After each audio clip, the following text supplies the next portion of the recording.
자, 그럼 지금부터 국제인구보건 심포지엄의 두 번째 세션을 본격적으로 시작하겠습니다. 이번 세션은 뉴 노멀 시대 인구보건 로드맵 2 성생식 건강이라는 주제로 다루어 볼 텐데요. 자, 그럼 먼저 시작에 앞서서 이번 세션 2의 좌장을 맡아주실 신혜수 이사장님을 소개해 드리도록 하겠습니다. 큰 박수로 맞아주시기 바랍니다. 자, 신혜수 이사장님은 2010년부터 UN 인권정책센터에서 상임 대표로 계시다가 2017년 이사장님을 역임하고 계십니다.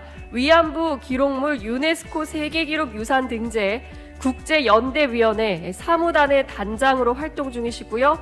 UN 경제적, 사회적 및 문화적 권리위원회 위원으로 활동하는 등 우리나라를 대표하는 인권운동가로서 사회적 발전을 위하여 큰 역할을 하고 계신 분입니다. 이사장님, 그럼 이번 세션 진행 부탁드리도록 하겠습니다. 네, 고맙습니다. 이렇게 오늘 뜻깊은 자리에 저를 초대해 주셔서 세션 사회를 맡게 해주신 것에 대해서 감사드리고 60주년 축하드립니다.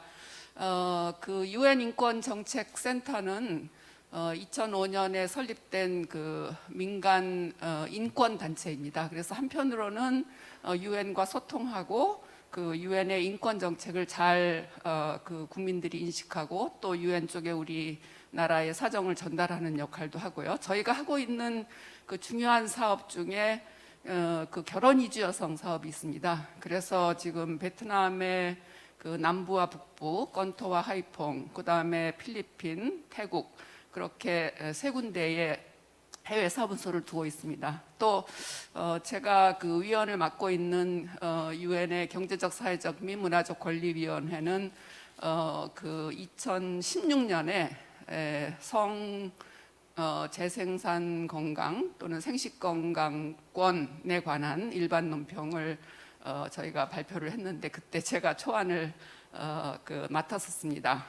그리고 그 위원회가 국가 보고서를 심의할 때 그 일반 논평 한 이후로 이 성과 생식 건강권에 대한 질문을 저희가 늘 다루고 특히 그 모성 사망률이라든지 뭐 FGM이라든지 기타 불안전, 안전하지 않은 낙태 문제 이런 것들이 다 저희가 위원회에서 다루고 있는 그런 겁니다. 제가 2014년에 그 ICPD 플러스 20 회의 네덜란드에서 했던 거기 참석했을 때 그 ICD 프로그램 오브 액션을 제가 공부를 하면서 정말 인권에 기반한 그런 10가지 원칙을 굉장히 중요하게 강조하고 했었습니다. 그래서 제 개인적으로도 이 정말 이번 두 번째 세션의 그 주제 성과 생식 건강 그 주제에 대해서 많은 관심을 가지고 있습니다. 그 첫 번째 세션에서 너무 시간이 초과해서 이제 이번 세션의 가장 큰 그 도전 과제가 어떻게 시간 내에 이 세 분의 발표와 또 세 분의 토론자 그리고 질문까지 잘 할 시간이 있을지 모르겠습니다만 그것을 어떻게 잘 마무리를 할 수 있을까 그 점이라고 하겠습니다.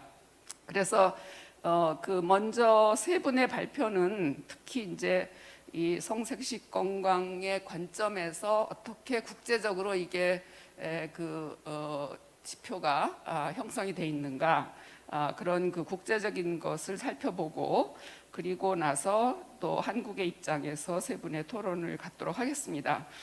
그래서 이 세 분의 발표는 제가 듣기로 미리 그 녹화가 됐다고 해요. 그래서 그 현지에서 말레이시아 방콕에서 같이 이렇게 미리 녹화해서 보내주시고 또 세 분의 토론을 듣도록 하겠습니다. 그러면 먼저 처음 그 국제적인 성생식 건강 정책 및 추진 방향에 대해서 토모코 후쿠다 IPPF의 아태 지역 사무소장이 발표를 해주시겠습니다. 제가 시간을 줄이려고 하다 보니까 이 각각 발표자와 토론자의 경력을 소개하는 것을 생략하는 게 좋겠습니다. 왜냐하면 그 자료집에 자세하게 다 나와 있거든요. 그래서 그것은 소개하고, 다만 일본 그 토모코 후쿠다는 여러분이 이름에서 알 수 있듯이 일본 분입니다. 그래서 일본에서 이 분야의 활동을 하다가 2년 전에 IPPF의 아태 지역 사무소장이 돼서 25개국 아시아 태평양, 그다음에 또 이 패시픽까지 해가지고 그 지역의 25개국의 정책을 관장하는 그런 분입니다. 그러면 이제 발표를 그 화면으로 듣도록 하겠습니다. 여러분 안녕하십니까? 저는 토모토 후쿠다입니다. 저는 국제인구보건복지연맹의 동남아시아 및 오세아니아 지역 총괄 이사입니다. 오늘 창립 60주년을 기념하여 국제인구보건 심포지엄에 참석할 수 있게 되어서 매우 기쁘게 생각합니다. 한국의 인구보건복지협회의 창립 60주년에 특별히 깊은 축하를 보내는 바입니다. 오늘 발표에서 저는 성생식 건강과 권리의 측면에서 전 세계의 현황이 어떠한지에 대해서 말씀을 드리고자 합니다.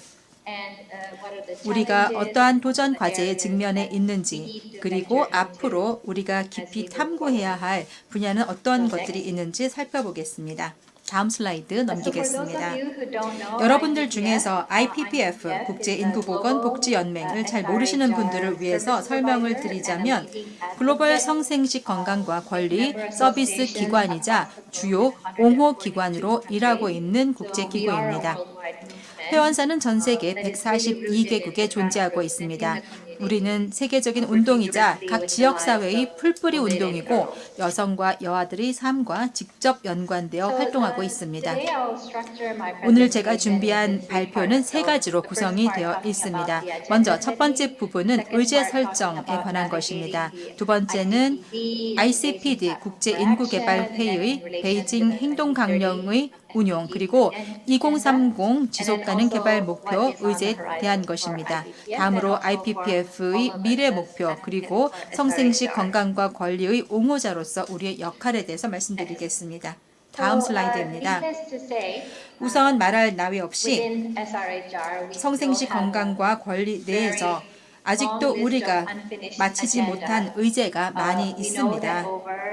알다시피 2억 명 이상의 여성들이 임신을 피하고자 하지만 현대적인 피임 방법을 알지 못하고 있습니다. 2,500만 건의 위험한 낙태가 전 세계적으로 일어나고 있고 이로 인해서 국가별로 수많은 모성 사망이 이루어지고 있습니다.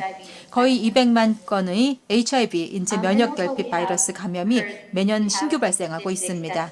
또한 통계상 거의 3분의 1의 여성들이 한 번 이상은 인생에서 친밀한 파트너의 폭력이나 파트너가 아닌 경우의 성폭력을 당했다고 합니다. 또한 전 세계적으로 생식 연령에 있는 거의 43억 명의 사람들이 이 가입 연령 기간 동안에 중요한 서비스를 받지 못했다라고도 합니다. 따라서 통계와 보고서에서 보실 수 있다시피 모든 니즈를 충족시키는 데 커다란 격차가 아직도 존재합니다. 이는 앞으로 우리가 해야 할 일도 그만큼 많다라는 뜻이기도 합니다. 또한 보시다시피 성생식 건강 권리를 위한 우리의 옹호 활동과 투쟁의 측면에서 각 정부의 의제상에서 성생식 건강 관리가 높은 우선순위를 차지하도록 우리가 더 많은 노력을 기울일 분야가 많이 있습니다. 공약과 행동이 실제로 이루어져서 실행으로 나아갈 수 있도록 하고 있습니다. 다음 슬라이드입니다. 따라서 저희 연맹에서는 소위 공동의제의 옹호 활동이라고 불리우는 것을 창설하였습니다. 기간은 2019년부터 2022년까지입니다.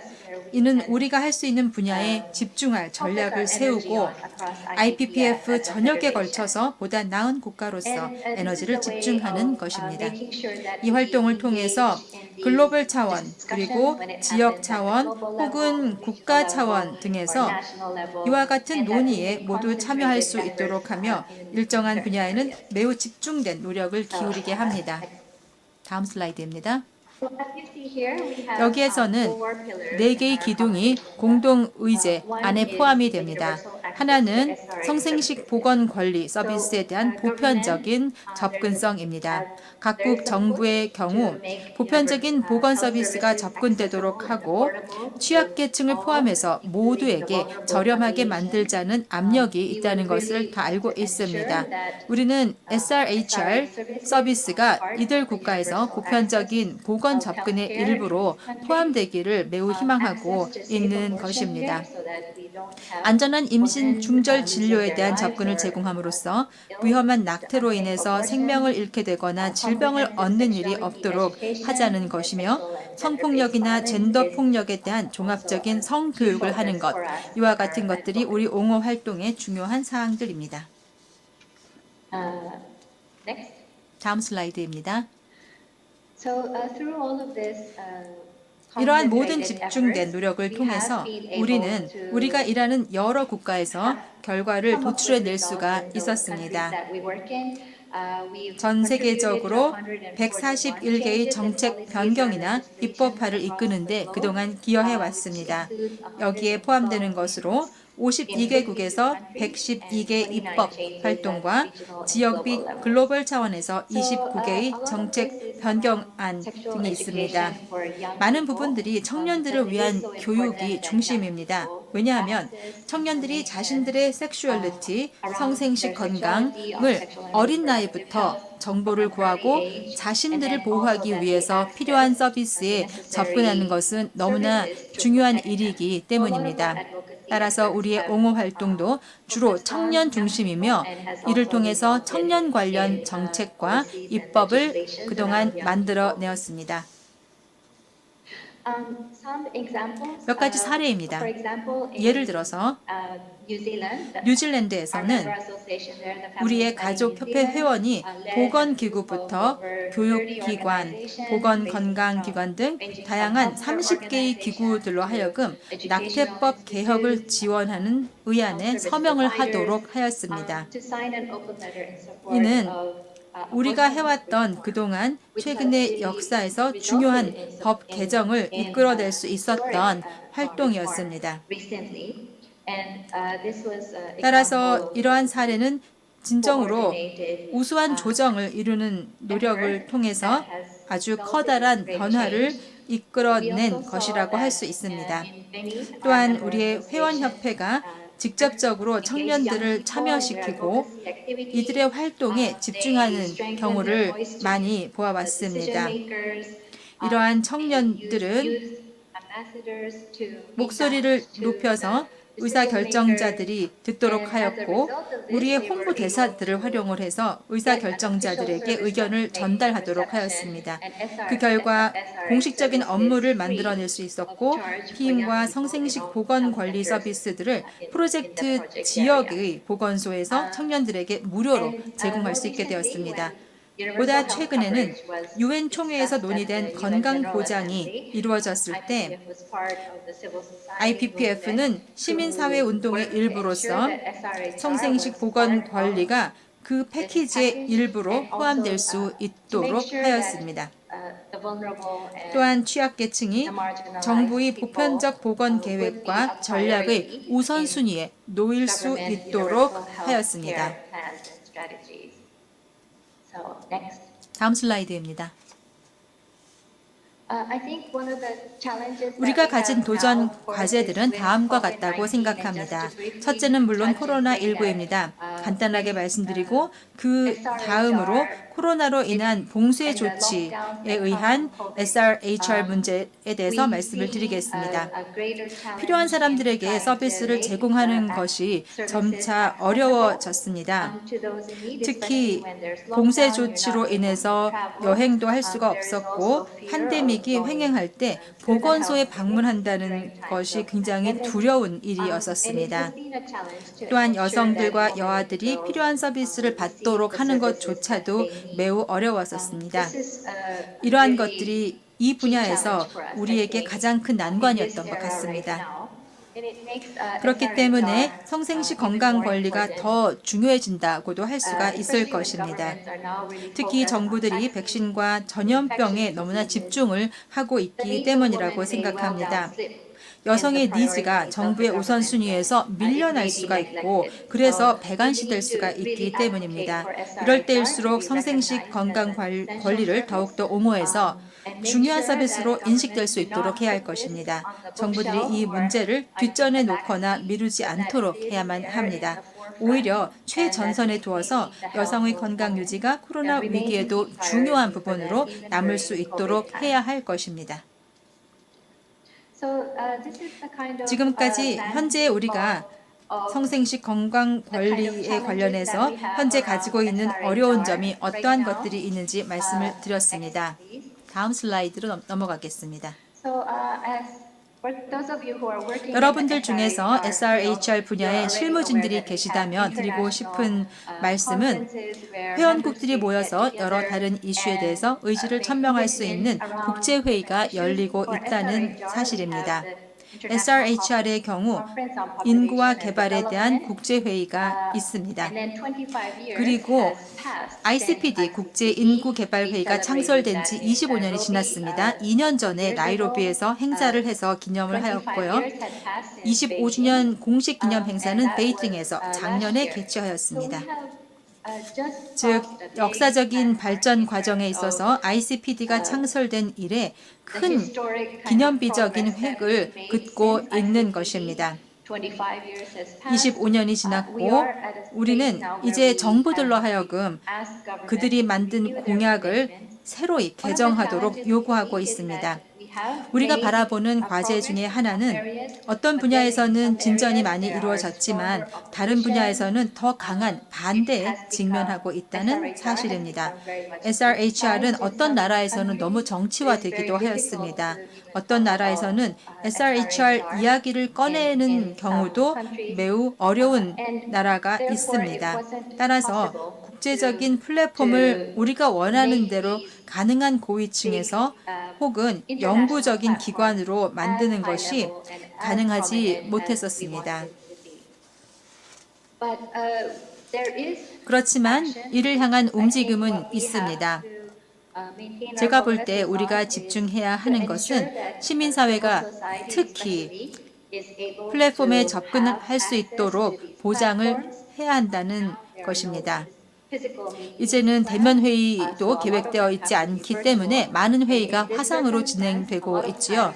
이러한 경우에는 대부분의 시민단체들은 중요한 결정이나 논의에서 배제되는 경우가 많습니다. 따라서 어떻게 지속가능 최고 책임자들이 이러한 화상 토의에 계속 참여하게 하며 이러한 분야에 적극적인 참여를 유지하게 하고 우리가 정부들과 직접 논의를 하게 하느냐가 매우 중요할 것입니다.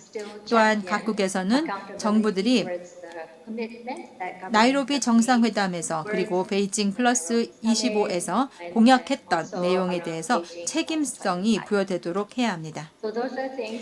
이러한 일들이 우리가 국가 차원에서 할 수 있는 일이라고 생각합니다. 그리고 시민단체로서 우리가 함께 힘을 합쳐서 노력할 수 있는 분야들입니다. 또한 그리고 UN 국가별 인권 상황 정기 검토 UPR과 자발적 국가 보고서 VNR과 같은 기구들도 있습니다. 이러한 프로세스에서는 예를 들어 국가들이 인권과 관련된 약속을 지키는지 살펴봅니다. 이러한 곳에서는 정부가 책임을 질 수 있도록 우리가 물을 수가 있고 그들이 한 약속을 지키기 위한 진전을 이루도록 할 수도 있습니다. 또 다른 역사적인 일이 미국의 신정부 출범 이후에 일어났습니다. 즉 글로벌 함구 규정 혹은 글로벌 개그 룰이라는 것이 폐기된 것입니다. 이것이 가져올 영향을 잘 아시는 분들이 계시다면 또 이러한 폐기가 또 바뀔 수 있다는 것도 아마 잘 아실 것입니다. 미국에서는 정부가 바뀔 때마다 아시다시피 전 세계적으로 SRHR 서비스 제공자들과 옹호 기구에 커다란 영향을 끼치게 됩니다.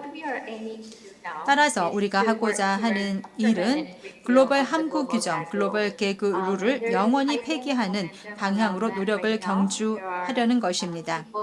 현재 그와 관련된 분위기가 매우 강합니다. 미국에서는 성생식 보건관리 부문에 종사하는 인력이 있고 이들이 미국을 몰아붙여서 글로벌 함구 규정을 영구 폐기하여 정권이 교체될 때마다 앞으로 다시 살아나는 일이 없도록 하고자 하고 있습니다. every so often that the government sways.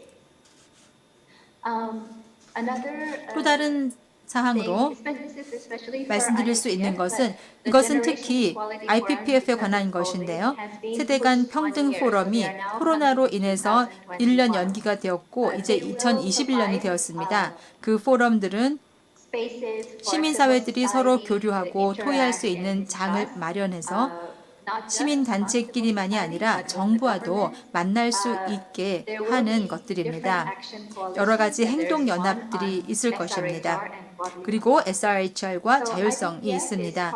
따라서 IPPF는 행동연합의 일부이고 여러 포럼에서 사람들이 함께 모여 이에 대해 논의하고 정부의 옹호 활동을 할 수가 있는 것입니다. 이것이 바로 2021년에 다가올 큰 기회가 될 것이며 저는 여러분들 모두가 UN 여성기구, UN Women에 연락을 하시던지 혹은 기타 각국의 여성단체들을 통해서 논의의 장을 찾아보시기를 부탁드리고자 합니다. 그리고 물론 우리는 우리 정부들에게 계속 대응을 해서 정부들이 ICPD와 ICPD 플러스 25에서 한 약속을 잊지 않도록 해야 할 것입니다. 정부들을 더 강력히 주장하기 위한 옹호의 기회들을 찾아야 할 것입니다.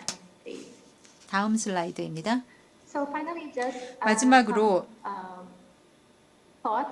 이제는 아태 지역과 한국에서 하실 수 있는 일을 말씀드리고 싶습니다. 특히 한국의 경우 지난해에 낙태법을 중심으로 커다란 진전이 있었습니다. 저는 2021년도에는 권리 기반의 젠더 변화적 SRHR을 더욱 강조하고 이를 향해 여러분들이 옹호하고자 애쓰시는 정책과 프로그램의 기회를 더 많이 찾으실 수 있기를 바랍니다. 다른 나라들과 마찬가지로 여러분들도 한국 정부의 과거의 나이로비 정상회담에서 한 약속을 이행하도록 요구하고 옹호 활동을 잘 하실 수 있을 것으로 생각합니다. 그리고 또 물론 지속가능 개발 목표 의제를 둘러싼 프로세스도 검토하실 수 있을 것이라고 생각합니다. 이러한 분야들을 잘 활용하셔서 여러분들이 정부에 잘 대응하시면 앞서 말씀드린 UN 국가인권 상황 정기 검토와 자발적 국별 보고 프로세스에도 진전을 이룰 수 있을 것이라고 생각합니다. 이것으로 제 발표를 마치도록 하겠습니다. 마지막으로 글로벌 차원에서 우리는 많은 진전을 이루어 오기는 했지만 아직도 갈 길이 유원하다고 말씀을 드리겠습니다. 또한 SRHR에 대한 반대 목소리가 커지고 있는 것이 문제입니다. 일부 국가에서는 정치화되었고 그래서 이는 더 이상 여성 건강의 문제가 아니라 완전히 다른 것으로 변질되기도 하였습니다. 따라서 우리는 여성의 권리를 건강보호, 신체보호, 선택 존중의 측면에서 옹호를 해나갈 필요가 있는 것입니다. 다시 한번 인보협의 60주년 기념일을 축하드리며 대단히 감사합니다. 네, 좋은 발표를 해주신 후쿠다 씨에게 감사드립니다. 그 SRHR, 그러니까 Sexual and Reproductive Health and Rights, 그러니까 성생식 건강 권리. 가 어떻게 국제적으로 지금 지형이 되어 있고 어떤 발전 과정을 거쳐왔고 지금 현재 아직도 문제점이 무엇인가, 또 특히 아태 지역 그리고 한국의 역할과 관련해서 좋은 발표를 해주셨습니다. 두 번째는 특히 코로나 팬데믹 시대에 성생식 건강과 보편적 의료 보장의 과제라는 제목으로 다비데 드베니 이분은 UNFPA 아태 지역 사무소의 보건경제자문관이라고 하는 그런 지위를 가지고 있습니다. 그래서 UNFPA의 관점에서 특히 팬데믹 시대 때 어떻게 이것을 할 것인가를 가지고 발표해 주시겠습니다. 네, 영상 보여주시죠.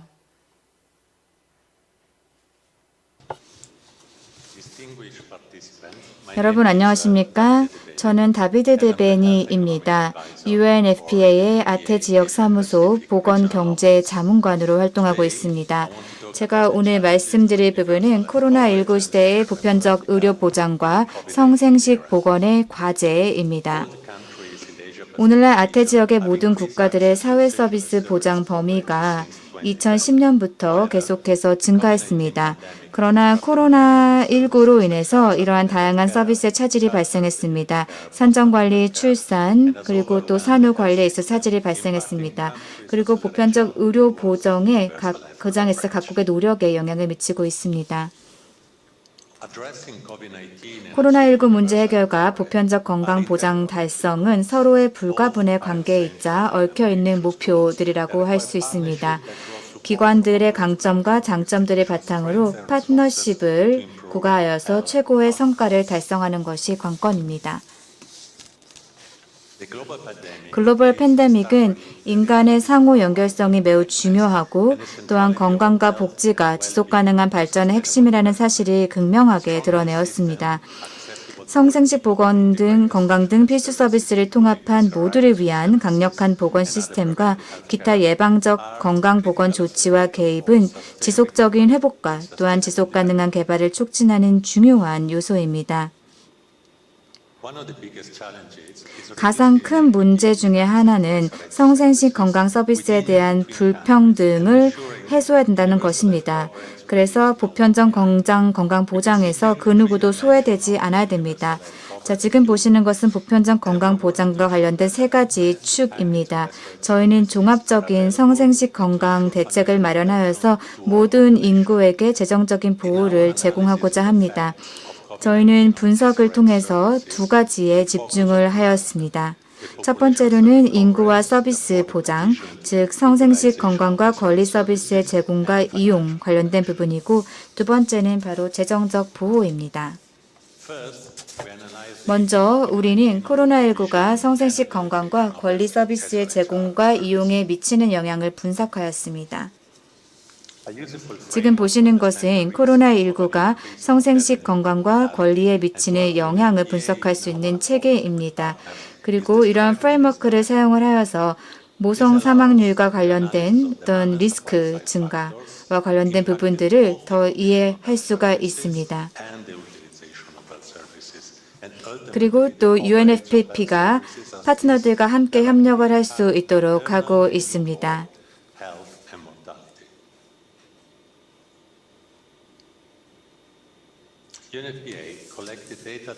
저희 UNFPA는 다양한 데이터를 취합을 하여서 국가별 주요 서비스의 이용 현황을 2019년에 분석을 하였고, 그리고 이 데이터를 2020년과 비교 분석하였습니다. 2020년의 코로나의 상황도 이러한 분석에 포함을 시켰습니다. 그래서 궁극적으로 이러한 코로나 확진자가 피크를 했을 시기에 서비스 이용 현황을 분석할 수 있었습니다. 특히 이 당시 같은 경우에는 록다운 조치들이 취해지면서 보건 시스템의 과부하가 일어났을 때였습니다. 지금 이 그래프에서는 서비스 중단의 유형이 국가별로 상이한 걸 볼 수가 있습니다. 끊임없이 지속되는 중단을 경험한 국가들이 있습니다. 파키스탄과 방글라데시가 그 예입니다. 그리고 어느 정도 회복 가능한 수준의 대규모 단기적 중단을 겪은 부탄이라든지 아프가니스탄과 같은 국가가 있습니다. 팬데믹은 분명 모성 건강에 많은 영향을 미쳤습니다. 다양한 방식으로 영향을 미쳤습니다. 먼저 임산부의 건강관리 추구 행위가 변화하였습니다. 임신 중에 진료를 받지 않고 조산사의 도움 없이 자택에서 출산을 할 경우에는 산모와 신생아 사망률과 그리고 지병률을 높일 수가 있습니다. 또한 보건 시스템이 코로나19 환자의 선별, 치료 그리고 관리에 치중이 된 결과 조산사와 의사들이 필수 모성보건 서비스를 제공하는 데 집중을 하지 못하고 있습니다. 또한 필수 성생식 보건 서비스의 질과 가용성 또한 공급만 차질에 영향을 받았습니다. 또한 모성보건 인력은 PPE 등의 측면에서 제대로 된 보호를 받지 못해서 이들이 아플 경우에는 응급치료를 제공할 수 있는 인력이 턱없이 부족합니다.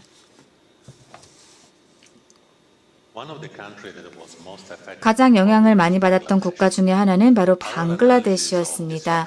우리가 방글라데시의 서비스 중단 현황을 2019년과 2020년을 비교 분석해 보았습니다.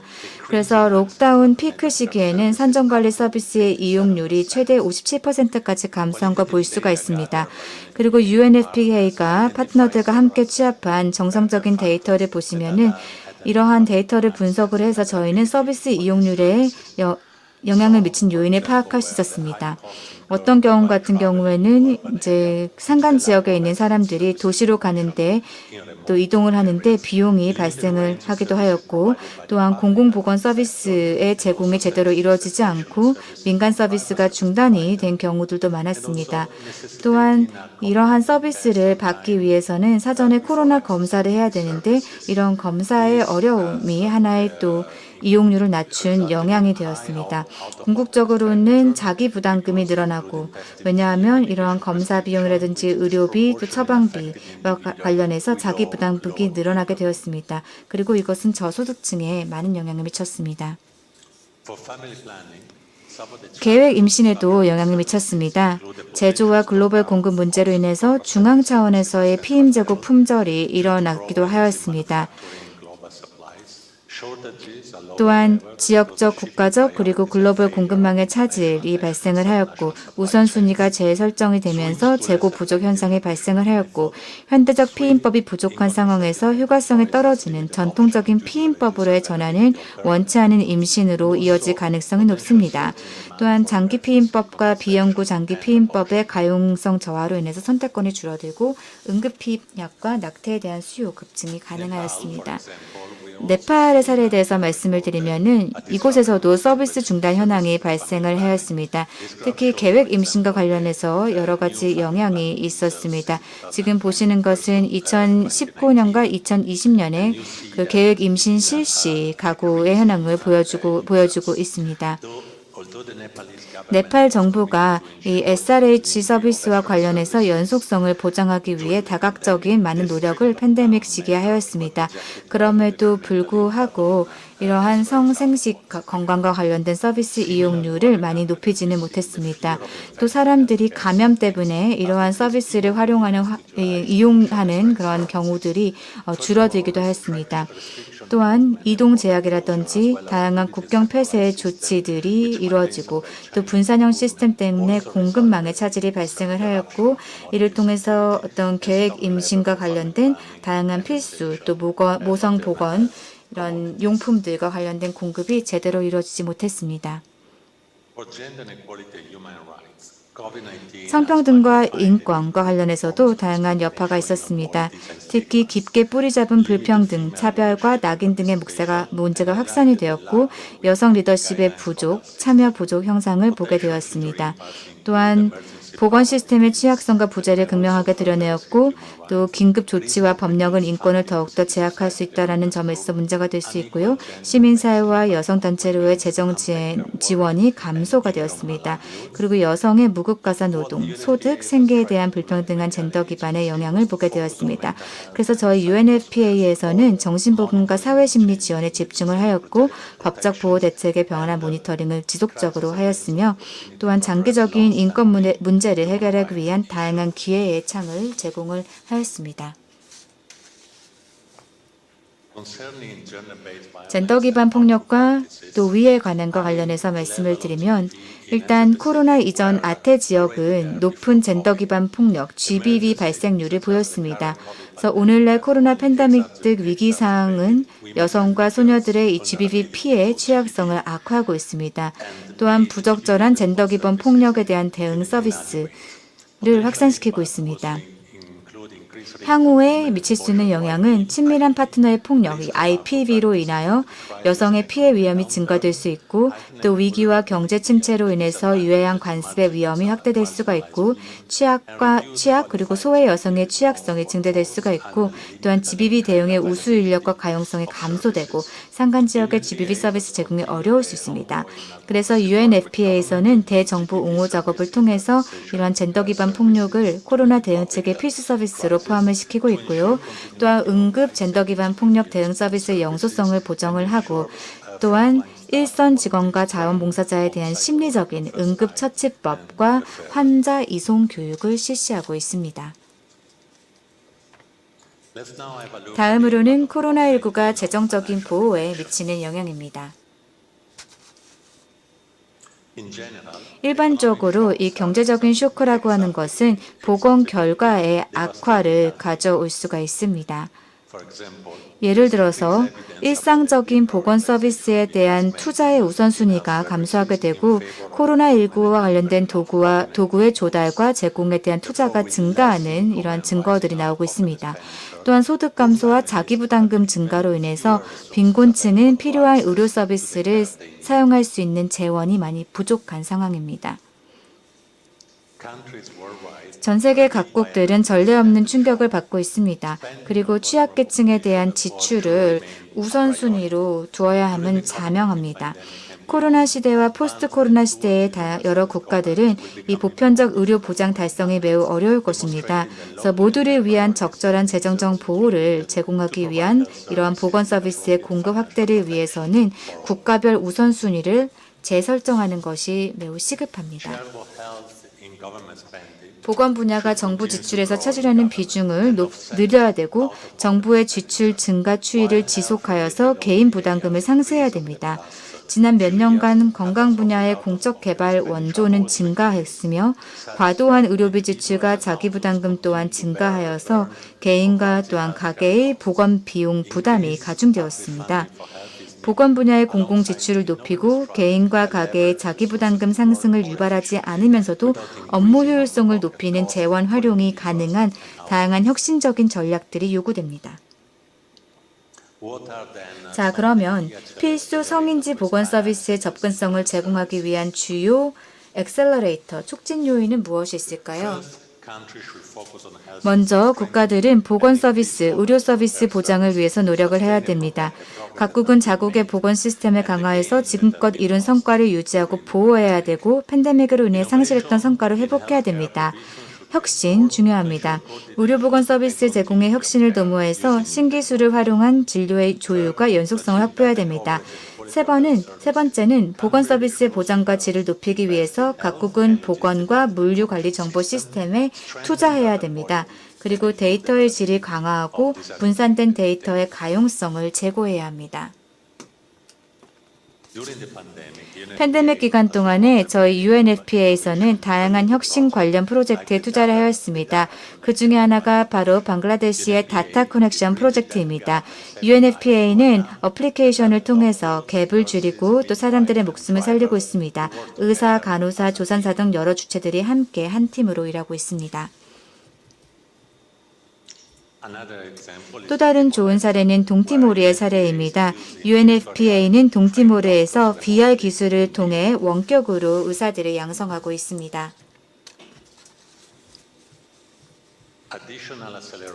추가적인 엑셀러레이터, 촉진 요인들은 다음과 같습니다. 의료의 질 향상입니다. 그리고 통합 및 대응을 하는 것이 매우 중요합니다. 각국은 종합적인 이러한 위험에 대응하기 위한 통합된 대응책이 있어야 됩니다. 그리고 마지막으로 바로 의료 파이낸싱입니다. 각국은 의료 지출을 확대하고 또한 충분한 재원을 할당을 하여서 성생식 건강 프로그램을 지원하고 공공지출 효율성을 높이고 건강 프로그램의 우선순위를 높여야 할 것입니다. 자기부담금과 과도한 의료비 지출을 줄이고 재정적 보호를 제고하여서 모두를 위한 필수 보건 서비스 보장에 대한 접근성을 확대해야 합니다. 이상으로 제 발표를 마치겠습니다. 경청해 주셔서 감사합니다. 유익한 심포지엄 되시길 바랍니다. 감사합니다. 네, 좋은 발표를 해주신 다비데 드베니 씨에게 감사드립니다. 그 코로나 팬데믹 상황 속에서 각국의 그 성생식 건강권이 어떻게 그 부정적인 영향을 받았는가 하는 것을 그 예를 들어서 설명을 해주셨습니다. 그리고 이 마지막 슬라이드가 아주 좋네요. 그러니까 UNFPA가 지금 모든 임신이 다 원하는 임신, 그다음에 모든 출산이 다 안전하고 모든 젊은 사람들의 가능성이 완전히 그 실현되는 그런 것을 위해서 일하고 있다라고 해서 좋은 발표를 해주셨습니다. 세 번째 발표는 WHO의 그 서태평양 지역 사무소에서 일하시는 그 의사분인데요, 하워드 소벨 씨가 발표를 해주시겠습니다. 이분은 그 안전한 부담 적정 수술, affordable surgery의 품질, 그다음에 감염 예방 통제, 그리고 모자 보건 담당하고 있는 분입니다. 양질의 성생식 건강 서비스 유지 및 개선이라는 제목으로 발표해 주시겠습니다.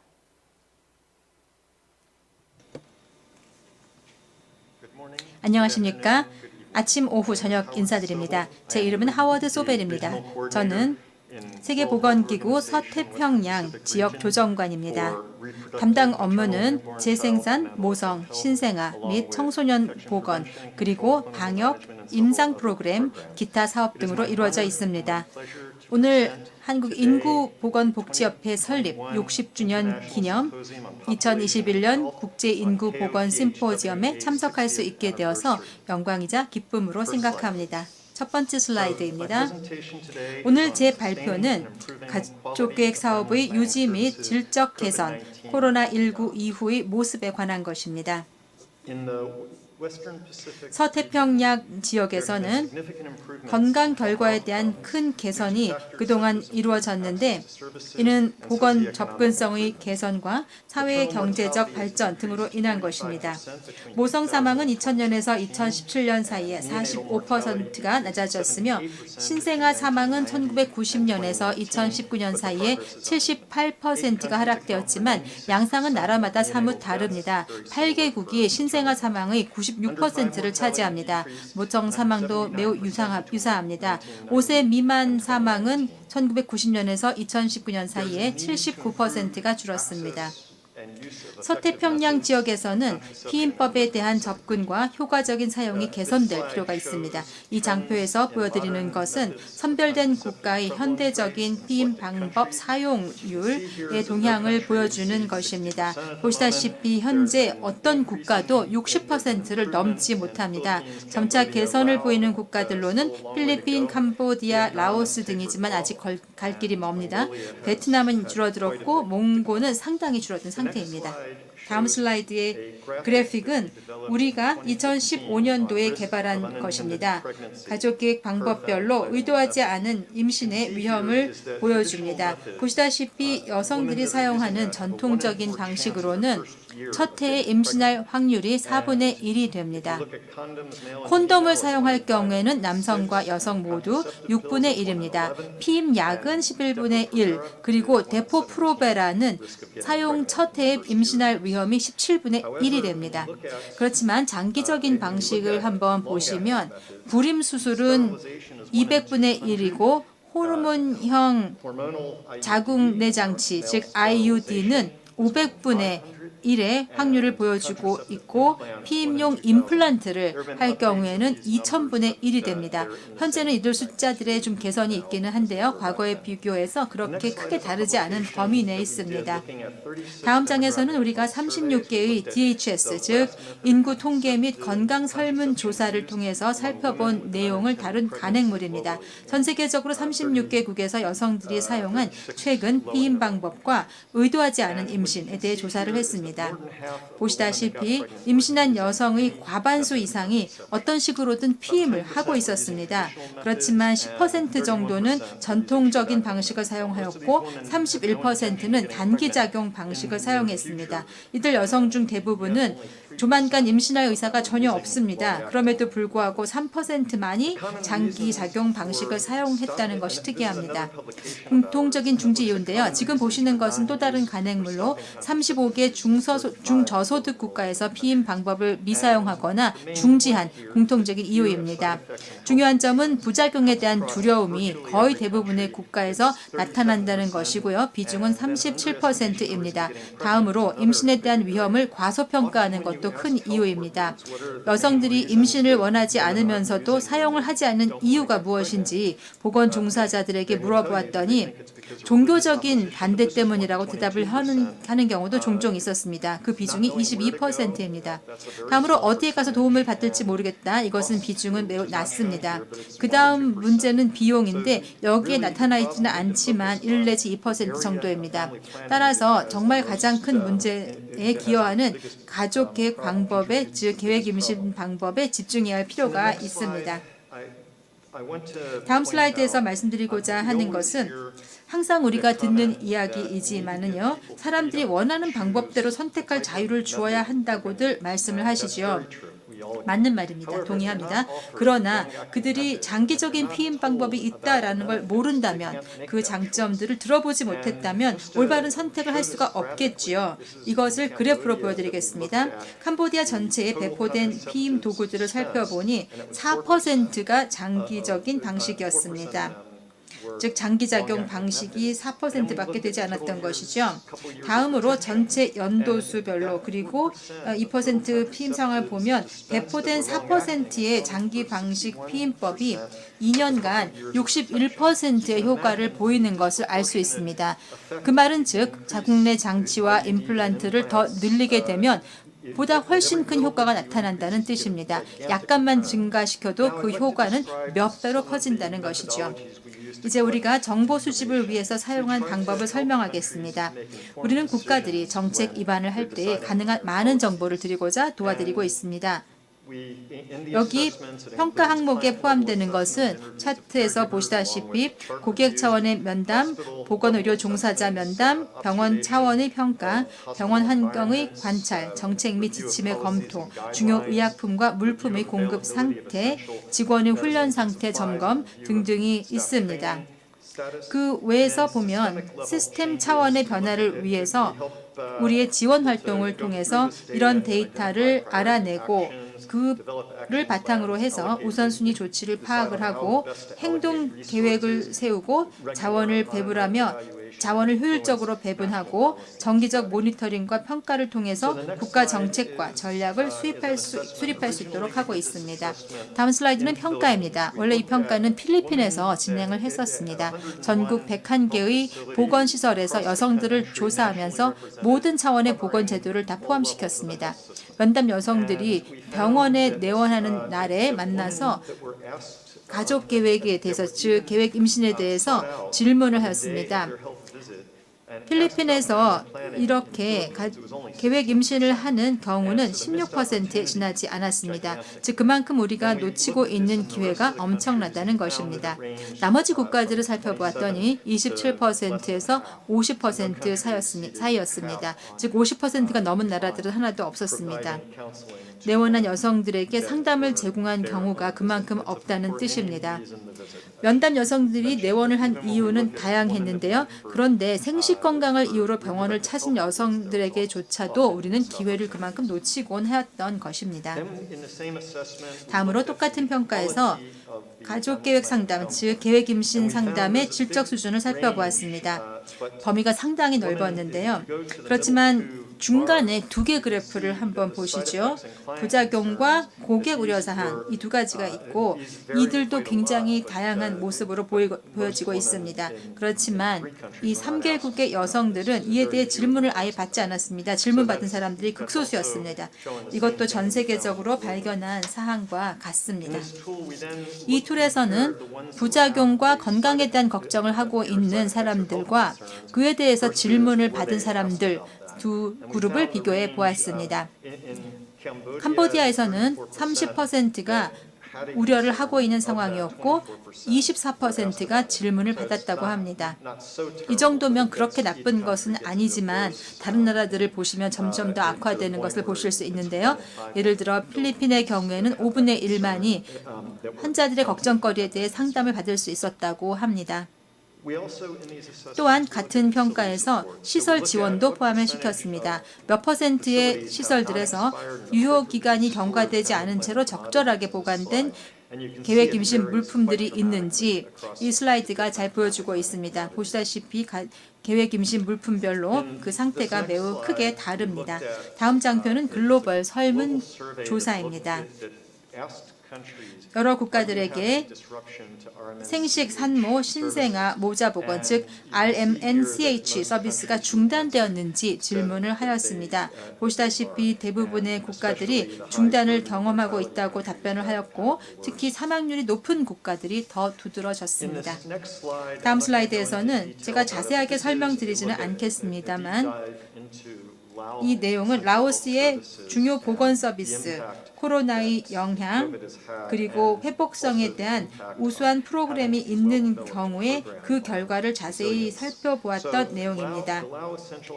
라오스의 중요 보건 제도는 121개의 중요 서비스를 가지고 있었고 시설별로 필요한 의약품 장비, 인적 자원 등을 포함하고 있습니다. 한번 클릭을 해보시면 파이 차트가 나타나는데요. 2분의 1 이상이 생식, 산모, 신생아, 유아, 청소년 보건, 즉 RMNCAH에 관련된 것입니다. 다음 장에서는 코로나19 위기 동안에 계획 임신 서비스를 회복하기 위한 데이터 중심의 계획 내용입니다. 상세히 설명하지는 않겠습니다만 활용도를 한번 보시면 좋겠습니다. 빨간 원으로 되어 있는 부분이 표시하고 있는 것은 임플란트와 자궁내 장치 IUD입니다. 오른쪽을 보시면 여러 단계의 보건 제도가 나타납니다. 보다시피 지역병원이 그 국가의 임플란트와 자궁내 장치의 대부분을 제공하고 있습니다. 좀 더 자세히 보시면 서비스를 제공할 준비가 되어 있는가 하는 걸 살펴보았더니 그런 것도 있고 그렇지 않은 것도 있었습니다. 다음으로 임상 품질 수준을 보기 위해서 가족 계획 임신 서비스 수준이 어떠한지를 물었습니다. 어떤 경우에는 장기작용 가역 피임 도구라고 하는 락스 이야기를 해보면 매우 열악한 상태였습니다. 지금까지 내용을 요약해 보면 다음 슬라이드에서 나타나고 있는데요. 분석상 활용도를 보면 40% 임플란트가 그리고 36%의 IUD가 지역병원에 배포되어 있었습니다. 준비 상태를 보면 대부분의 보건소에 장기 피임 도구 락스가 없었습니다. 락스, 즉 장기 피임 도구를 삽입할 교육을 이수한 직원의 비율은 15% 정도였습니다.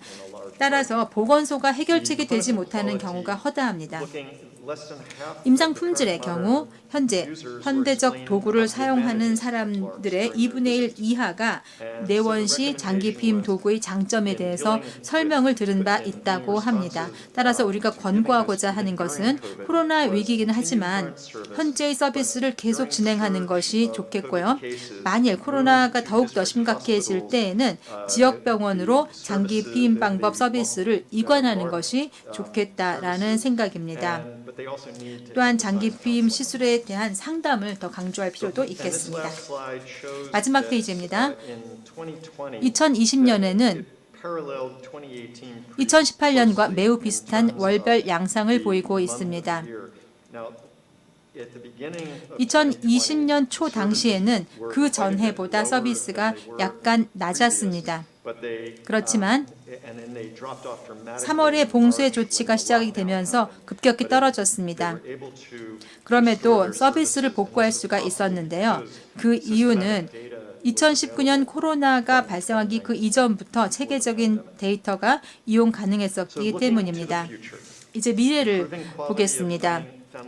계획 임신 서비스의 품질 개선, 현대적인 피임 방법의 사용에 대한 접근은 이 지역에서 아직도 낙후되어 있습니다. 장기 사용 피임 시술법 락스는 코로나19나 혹은 기타 예기치 못한 사건으로부터 계획 임신 프로그램을 보호하는 데 매우 효과적입니다. 그럼에도 데이터에 따르면 이런 계획 임신 상담과 다양한 보건소 시설 지원이 매우 열악한 것으로 나타났습니다. 코로나19 팬데믹은 가족계획 서비스의 단절로 인한 격차를 더욱더 확대시켜 놓았다고 할 수 있는 것입니다. 그렇지만 장기적인 가족계획 서비스, 계획임신 서비스의 평가를 통해서 체계적인 데이터 수집과 분석, 사용을 지속한다면 서비스의 지속성을 알리고 회복력을 높일 수 있습니다.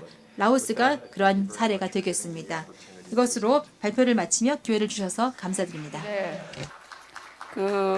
특히 가족계획 서비스를 이 피임 기구, 장기 방법, 현대적 피임법, 장기적인 효과가 있는 그런 관점에서 다양한 여러 나라의 사례를 들어서 설명을 잘 해주셨습니다. 고맙습니다.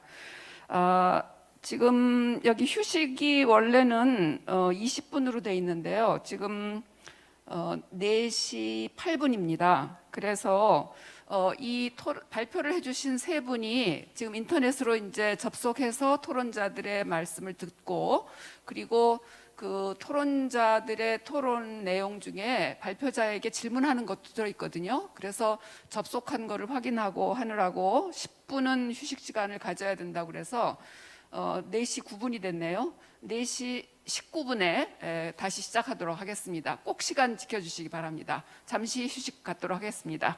네, 고맙습니다. 그 세 분 토론자를 모셨는데요.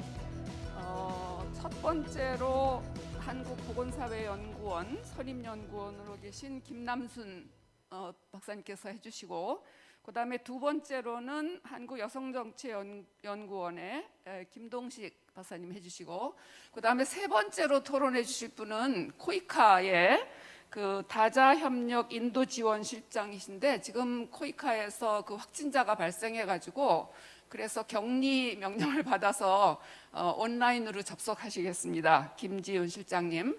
이렇게 세 분이 7분씩 토론해 주시고, 그 토론자께서 질문이 있으시면 지금 아까 발표해 주신 세 분이 온라인으로 접속을 하고 계신 걸로 알고 있습니다. 그래서 거기에 답변을 듣는 시간까지 합해서 4시 50분 내에 끝내도록 그렇게 하겠습니다. 그러면 먼저 김남순 선임연구원께서 보건사회연구원이시죠? 네, 그래서 보건의 입장에서 발표해 주시겠습니다. 제가 그 발표자도 경력을 소개 안 드렸고요. 지금 토론자께서도 굉장히 이 분야의 전문가이신데 자료집에 있는 경력을 참고해 주시면 좋겠습니다. 그럼 부탁드리겠습니다. 네, 방금 소개받은 김남수입니다. 오늘 그 SRHR의 그 로드맵에 뉴 노멀 에라의 SRHR 로드맵에 대한 그런 그 세 분의 훌륭하신 발표를 듣고 토론을 할 수 있게 돼서 매우 영광으로 생각합니다. 제 토론의 그 포인트는 뭐냐면 그 세 분의 발표 내용을 바탕으로 해서 한국의 상황을 조금 고민을 해보았습니다. 네, 그래서 지금 그 앞서 그 세 분의 발표대로 그 한국의 상황에서도 굿 포인트는 뭐냐면 이 그 모성 사망이라든가 신생아나 영아 사망률이 그동안 계속 쭉 감소를 해왔습니다.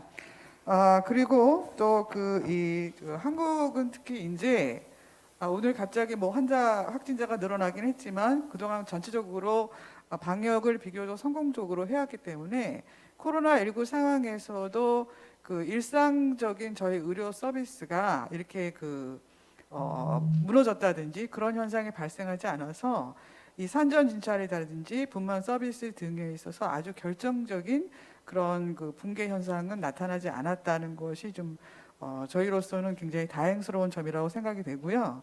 그 다음에 이제 그 우리나라에서도 국제적인 그 조류하고 그 결을 맞추고 또 오늘 그 인구보건복지협회의 그동안 여러 가지 그 다양한 활동 등을 통해서 SRHR에 대한 그 인식이 굉장히 증가를 했고 그리고 이제 지금 현재 여러 가지 법제의 개정이라든지 그리고 국가적인 SRHR에 대한 플랜을 현재 기획하고 있는 것이 굿 포인트라고 생각이 됩니다.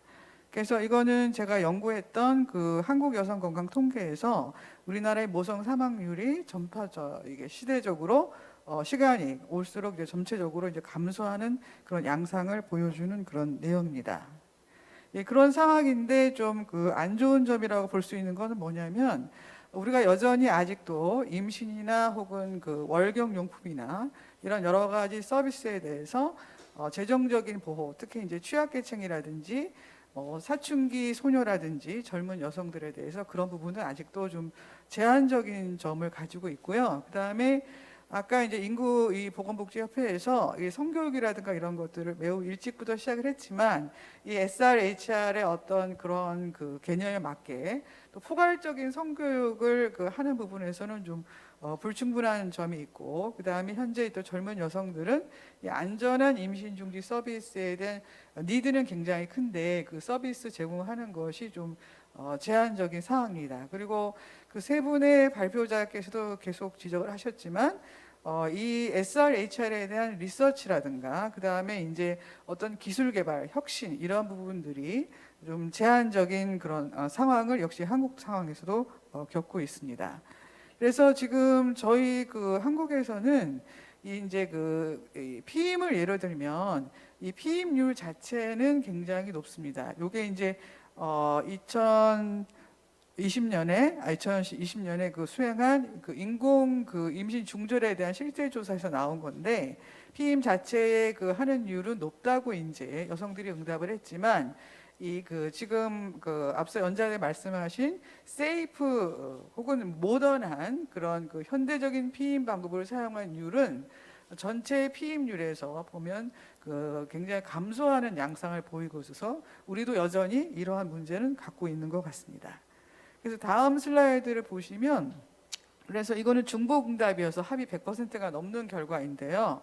그러니까 뭐 칼렌더 메소드라든가 그다음에 지뢰사정과 같은 좀 안전하지 않은 그러니까 현대적이지 않은 방법을 사용하는 비율이 아직도 상당히 높아서 피임에 관한 부분들이 우리가 이제 많이 하고는 있지만 그 현대적인 방법을 사용한다든지 모던 메소드를 사용한다든지 아까 그 하워드 소벨 박사님 말씀하신 롱 액팅 그런 콘트라셉티브를 사용하는 비율은 생각보다 우리나라가 좀 높지 않은 그런 제한점이 있다면 있습니다.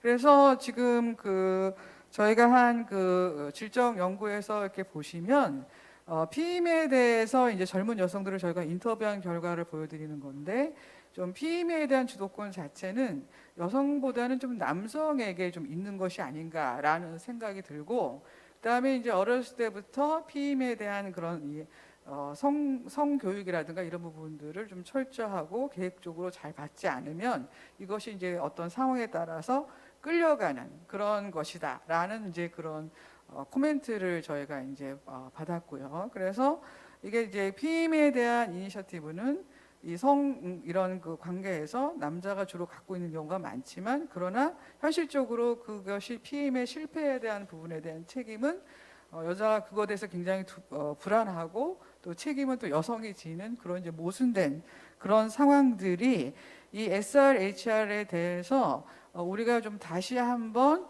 그 여성의 몸, 여성의 결정, 여성의 선택 이런 관점에서의 가치는 저하되어 있는 것이 아닌가 이렇게 생각을 합니다. 그리고 이제 또 보면 월경 건강에 대해서 저희가 이렇게 인터뷰한 그 내용들을 지금 보여드리는데 슬라이드에서 월경에 대해서 상당히 많은 여성들이 당황스럽고 그런 경험들을 많이 했고 그 다음에 이것이 이제 뭐 국가마다 차이는 있을 수 있지만 우리나라에 있는 그 젊은 여성들도 어떤 월경에 대해서 자연스럽게 얘기하지 못하는 일종의 타부가 존재하는 그런 문제점을 갖고 있고, 그다음에 이제 월경 용품을 사용할 때 안전함이라든가, 그다음에 이제 그 월경 용품의 어떤 그 부작용, 몸에 미치는 부작용 이런 것이 상당히 많은 우려를 하고 있어서 우리가 이제 여성들의 그 성생식 건강 SRHR에서 중요한 월경의 문제에 있어서 여성에게 안전하고 그다음에 좀 활동성을 보장하는 그러한 그 용품들이 지금 아직 많이 사용되고 있지 않은 그런 문제가 있다는 것을 말씀을 드립니다. 그래서 이러한 그 SRHR에 대해서 여러 가지 문제가 많지만 이러한 그 월경이라든지 피임이라든지 여러 가지를 포함한 성재생산 건강에서 여성이 자신의 몸에 대해서 존중받고 그다음에 결정할 수 있는 권리를 가지고 그다음에 그런 여러 가지 문제들을 여성이 참고 견디는 것이 아니라 보다 액티브하게 선택할 수 있고 자신의 몸을 지킬 수 있는 그러한 관점에서의 이 성재생산 건강에 대한 어떤 이 인터프리테이션 혹은 커뮤니케이션 하는 그런 수단 MIC라고 해서 그 낸시 프레이저라고 하는 유명한 정치학자가 이 그 불평등과 이 젠더 불평등에 대해서 얘기할 때 이런 MIC에 대해서 우리가 과연 여러 가지 타부라든가 그리고 이제 해로운 그런 어떤 습관 이런 부분들에서 재해석을 잘 하고 있는 것인지, 그리고 이 SRHR에 대한 권리라든지 이런 부분들을 여성의 관점에서 이런 그 새로운 MIC가 우리 사회에 얼마나 정착되어 있는지라는 거에 대해서는 아직까지도 우리가 충분하지 않은 것은 여러분들이 다 아실 거라고 생각을 합니다. 그래서 그 세 분의 연자께서 말씀하신 것처럼 이러한 그 여성의 그 젠더 이니퀄리티에서의 SRHR 관점에서 그 리코그니션 하는 이 부분에 대한 고민이 저는 필요하다고 생각하고, 이러한 부분들을 개선하여 리코그니션을 이제 잘 하기 위해서는 말씀하신 그 시스테마틱 데이터 콜렉션이나 그리고 이제 연구 이런 부분들이 필요하고, 그 다음에 전체 사회적으로 과거보다 조금 더 이 여성 관점에 젠더 이퀄리티 관점에서의 컴프리헨티브 섹슈얼 에듀케이션이 필요한 상황이 아닌가 그렇게 생각을 합니다. 그리고 이제 이 SRHR에 대해서 그러면 리코그니션 문제가 있다고 하면 이제 리디스트리뷰션에 대한 문제가 있습니다. 자원의 재분배가 문제가 있는데, 하나는 사실은 여성의 그 성재생건강 관점에서 이러한 그 월경이라든가 피임이라든가 뭐 여러 가지 그런 그 성 관련된 서비스에 대해서 기술적인 혁신이 아직도 저는 좀 불충분하다고 생각하는 입장이고, 그래서 이런 이 프로덕트들이 보다 이 새로운 기술들을 받아들여서 여성의 월경이라든가 피임이라든가 이런 부분들을 잘 해결할 수 있고 잘 관리할 수 있는데 도움을 줘야 된다고 생각을 하고요. 그다음에 이제 여러 가지 그 SRHR에 대해서 이런 리코그니션 하는 부분들에 대해서 이런 그런 노력들이 많이 필요하다고 생각을 합니다. 그래서 그런 생각을 하고요. 그다음에 이제 이 두 분의 연자께서 이 코로나 팬데믹과 관련해서 이러한 안티네이탈 케어 서비스라든가 뭐 피임이라든가 이런 것들이 얼마나 이제 문제가 발생을 했는지에 대한 분석을 해주셨는데, 안타깝게도 아직 저희는 이런 연구나 분석이 지금 아직까지는 진행되지 못한 상황이 왔고요. 다만 제가 참여한 코로나 대응을 분석하는 그 연구에서는 그냥 크게 러프하게 OBGY 이 전문 과목별로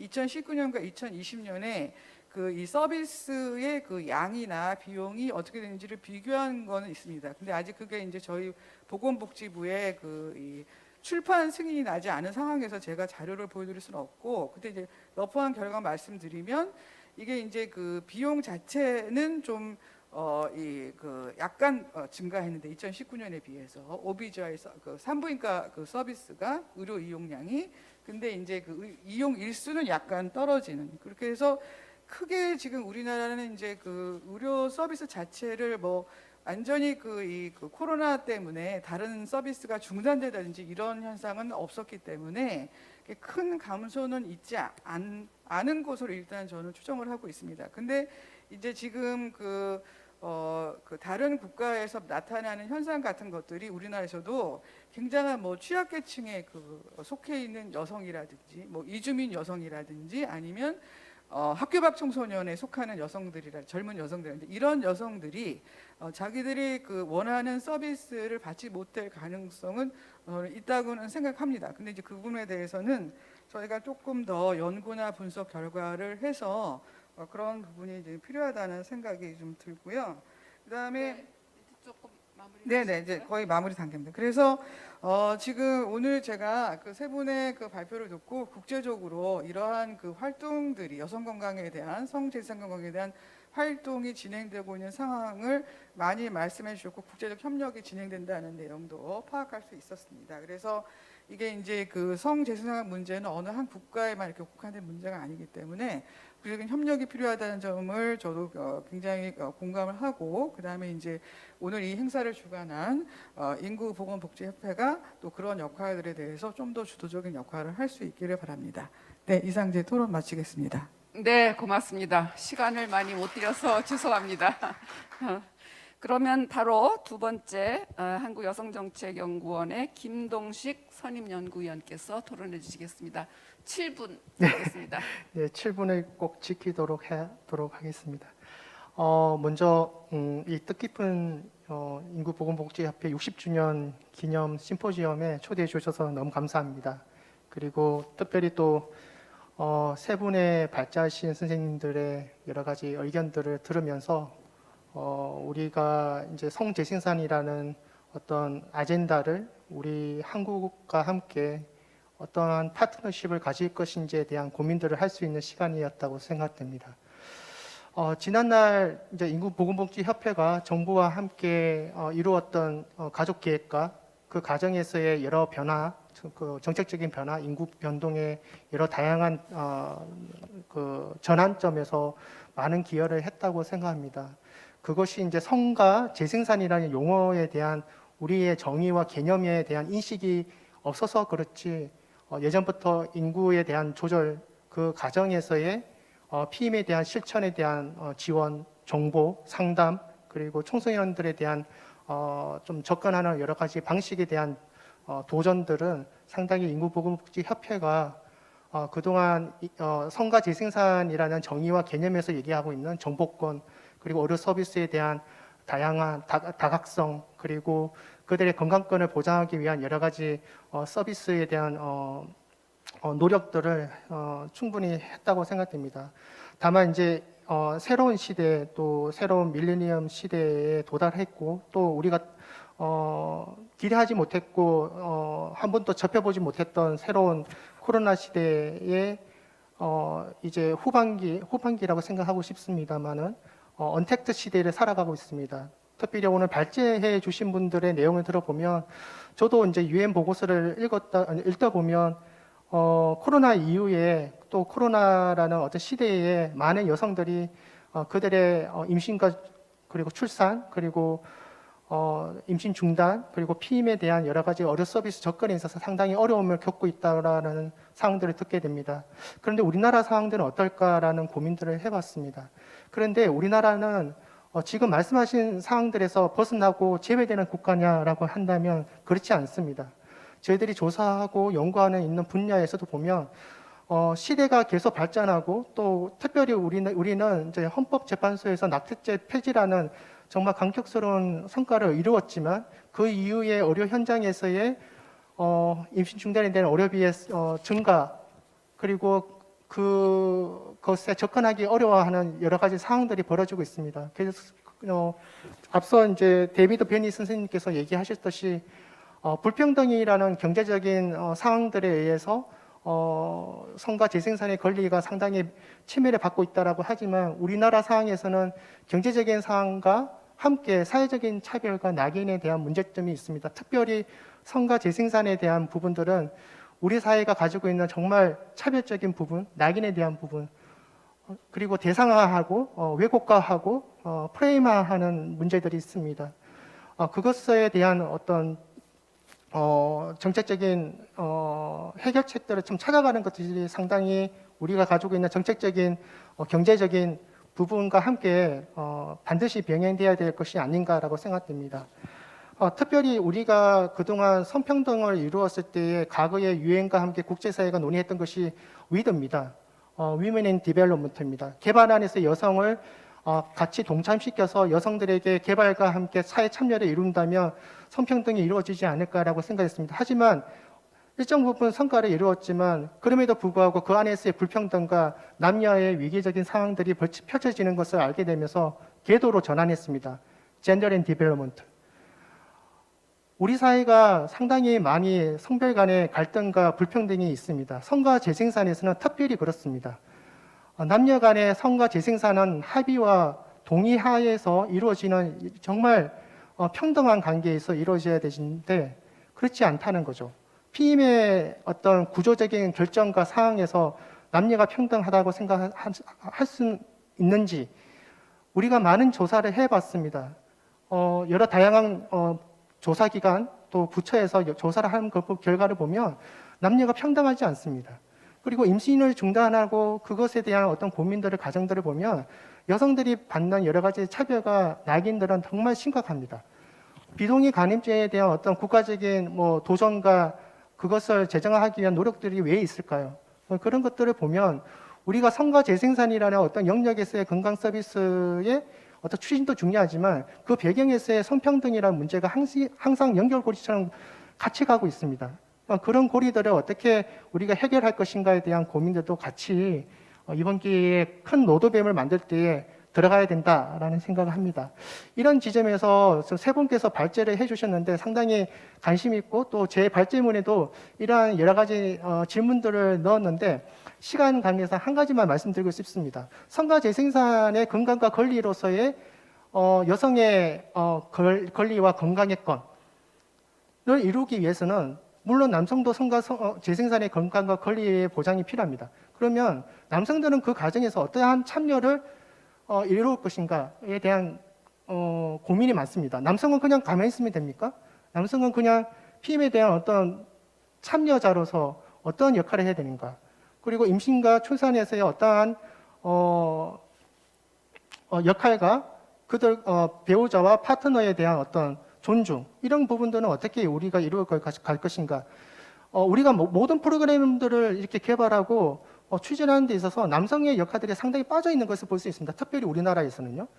그렇다면 이런 부분들을 우리가 어떻게 한 단계씩 밟아가야 된다면 초기에 어떤 단계들을 우리가 밟아가야 되는지 세 분의 발제하신 분들 중에 혹시 이 부분에 대해서 우리한테 줄 수 있는 조언들이 있는지 궁금합니다. 이상으로 저의 토론을 마치도록 하겠습니다. 네, 고맙습니다. 그 SRHR의 보장에 남성들의 참여 역할을 어떻게 끌어낼 수 있는지 혹시 세 분의 발제자 가운데 의견이 있으시면 주시면 좋겠다 하는 질문을 드렸습니다. 이따가 여쭤보겠습니다. 그러면 이제 마지막 토론자 김지윤 코이카 다자협력 인도 지원실장 줌으로 접속하시겠습니다. 네, 7분 드립니다.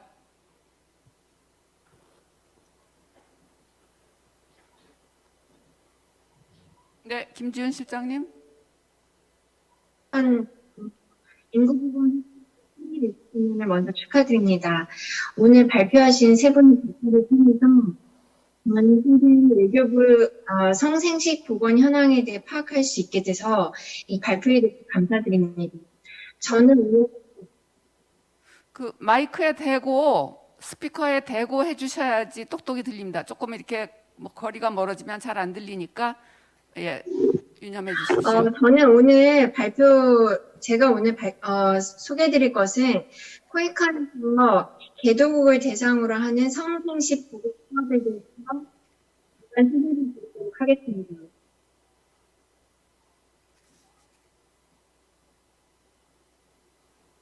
코이카는 한국의 개발 원조 전문 공공기관으로서 1999년에 외교부 산하로 설립이 되었고요. 기독을 대상으로 보건, 농촌개발, 교육, 공공행정, 기후변화 환경 등 다양한 개발 원조 사업을 추진하고 있습니다.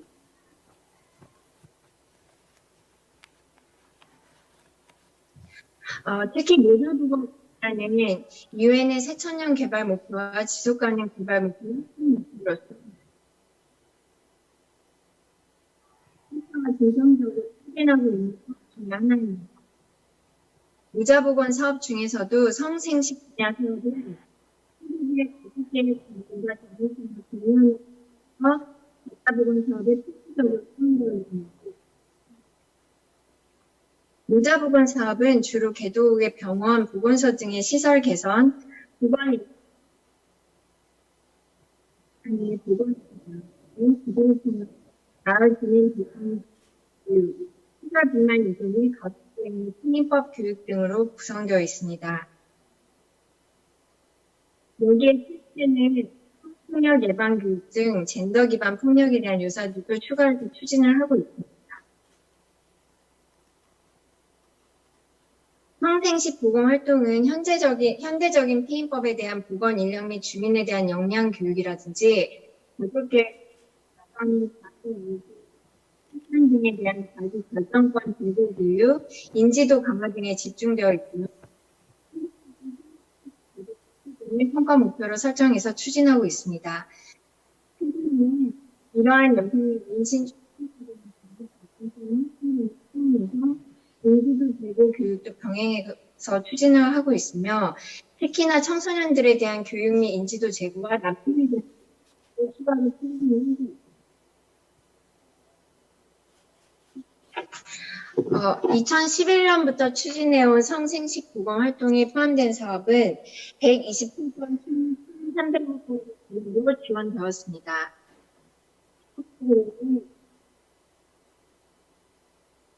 지역적으로는 아프리카 동남아, 서남아, 중남미 순으로 가장 많이 지원되고 있고요. 기다리지 마시고 그냥 바로 계속해서 해주십시오. 네. 그 중간에 들렸다 안 들렸다 해서 그냥 네. 멈추지 말고 계속 해주셔야지 됩니다. 스피커에 바짝 대고 해주세요.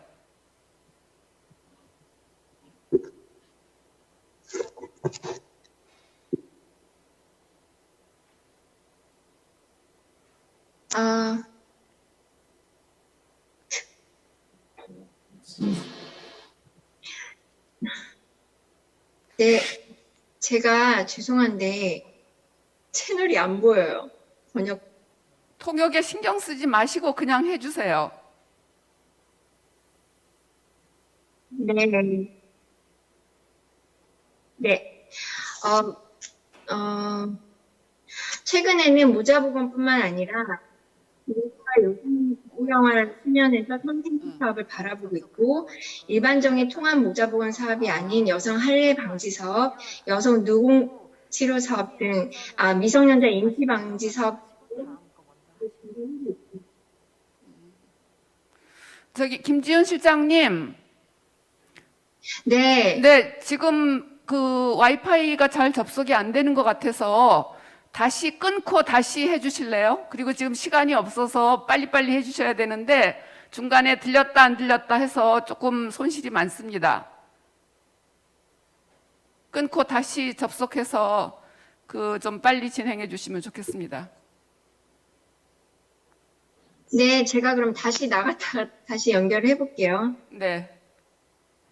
그 기다리는 동안에 혹시 May I ask to the three 네, presenters? 그러면 세 분의 연사분께 질문을 드리도록 하겠습니다. 저희 세 번째 토론자분께서 다시 연결을 하기를 기다리는 동안 Answer to the question. 아까 들어왔던 질문에 대해서 답변해 주실 분 계실까요? 그래서 이러한 성생식 보건 증진에 있어서 남성이 어떠한 역할을 할 수 있을지, 남성의 참여를 어떻게 도모할 수 있을지에 대한 질문이었습니다. 1분 드리도록 하겠습니다. Make a start. Okay, David, go ahead. 데이빗 먼저 Thank you, 말씀하시죠. 예, 도모코님 감사합니다. So yeah, thank you for your question. 이 질문 and for the 감사합니다. remarks. I think for 말씀도 UNFPA 감사하게 잘 perspective, 들었는데요. when we design SRH 우리가 program, SRHR 프로그램을 the main 처음에 approach is 개발하고 always a 설계를 할 human, 때 right-based 가장 approach, 접근 which 방식을 많이 include, 했던 것이 gender 인간에 sensitive 관한 and 것이었고요. gender formative 그리고 approach as 또한 well. 이러한 젠더 And, 기반의 so 접근 for us, it 방식에 is 대해서 always 많이 critical 유념을 하고 신경을 in, 썼었습니다. accessing, 사실 achieving 이러한 universal 부분에서 coverage, as I mentioned UHC during the 보건 presentation, the 우편적 gender 의료 dimension 보장에서도 포함이 is, 되고 is addressed, 언급이 되고 which 있는 is 것이지만 often manifested 여기에서 in, 보통 보면은 어떤 barriers to 선언이 access 있습니다. into 예를 those 들어서 services. 이러한 서비스의 And 공급을 this 받는 신체에 관한 often, 공급성 이런 is, 것들이 포함이 되어 있습니다. affect 이러한 more 것들로 women, 인해서 because, for example, 점점 in many 보다 더 contexts, 많은 women 여성들이 are, 또 많은 사회적 less 맥락에서 educated, 여성들이 so they have, 더 옹호를 more 덜 받고 있기 problematic to 때문에 access 여성 into 중심으로 services. 되어 가는 것이 But 보편적인 increasingly 상황이었는데요. and in parallel, 그러나 we are 이제는 also addressing, 동시병렬적으로 demand. 점점 더 달라지고 있습니다. And this is 남성 the context 중심이 좀 더 where 커져가고 some of the 있다라는 barriers 것입니다. are, 따라서 actual, 일부 교구 같은 social 경우에 norms. 있어서는 사회적인 And 규범이나 what UNFPA 혹은 does 기준이 되어가고 is, 있었던 design 것이 and 변하고 support 있는데요. partner and 예를 design 들어서 and, 파트너 role model, 혹은 성인들 programs that 등이 emphasize, 강조하고 있는 a 내용들은 positive, 긍정적인 attitude of 태도를 men 남성들에게서 끌어내자라는 것이었습니다. 따라서 이러한 SRHR에서 남성의 긍정적인 태도를 끌어내므로써 자신들의 역할이 얼마나 중요한가를 더 파악하고 있습니다. 몇 가지 사례로 이런 부분에서 진전이 있었던 것이 있었는데요. 물론 처음에는 어려운 점이 많이 있었지만 젠더 역할 같은 부분에서 많은 개선이 있었습니다. 여러 그룹들이 있었는데요. 아버지, 즉 부성을 가진 사람들뿐만이 아니라 기타 여러 군에 속하는 그런 사람들로 하여금 남성들이 가지고 있는 전통적인 규범이 변화해서 남성들이 인식을 높이고 또 파트너들이 이러한 보건 건강에 더 접근할 수 있도록 지원을 하는 역할이 커지고 있습니다. 따라서 이 젠더 문제가 항상 젠더 기반의 성폭력이라든지 이런 문제에 기여하였을 때도 항상 해결해야 하는 중요한 문제입니다. 예, 감사합니다. Can we check whether Ms. Kim of KOICA 네, 그러면은 코이카의 김지은 실장님이 다시 연결했는지 확인이 되나요? 네. 지금은? 예. 죄송합니다. 마저 해 주십시오. 네. 잘 들리시나요? 네. 잘 들립니다. 근데 한 3, 4분 안으로 해 주셔야 됩니다. 감사합니다. 사람이 정치와 연결이 좀 안 좋은 것 같아요. 예, 그러면 계속해서 말씀을 드릴게요. 콜칸이 필더이라는 젠더 전략을 별도로 수립하고 여성의 경제 사회에서의 의사결정 강화라는 그런 자기결정을 위한 사업을 계속 확대하고 있습니다. 이러한 차원에서 기존의 모자보건 사업의 일환으로 했던 성생식 보건 활동을 지속해 나갈 뿐만 아니라 여성의 권리도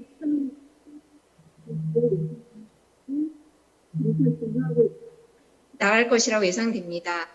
코이카의 과거 사업 경험과 여성의 권리와 자기결정 증진을 위한 대표적인 사업으로 UNFPA와 추진한 코트디부아르 여성 치료미 예방 사업이 있는데요.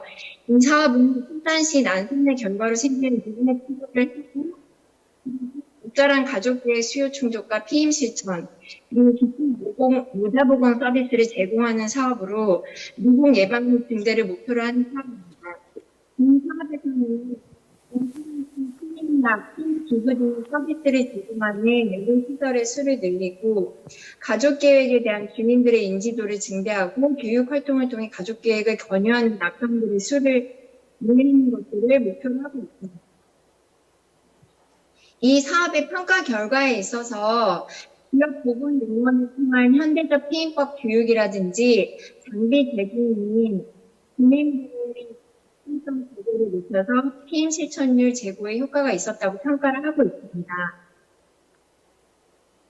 다만 UNFPA 보고서에 따르면 보건시설의 생산적으로 선전 후 진찰은 증가했지만 신규 피임자 수는 오히려 줄었는데 그 이유는 피임 방법에 대한 홍보가 미흡했거나 남성 피임의 기피하는 부분이 없기 때문이라고 합니다.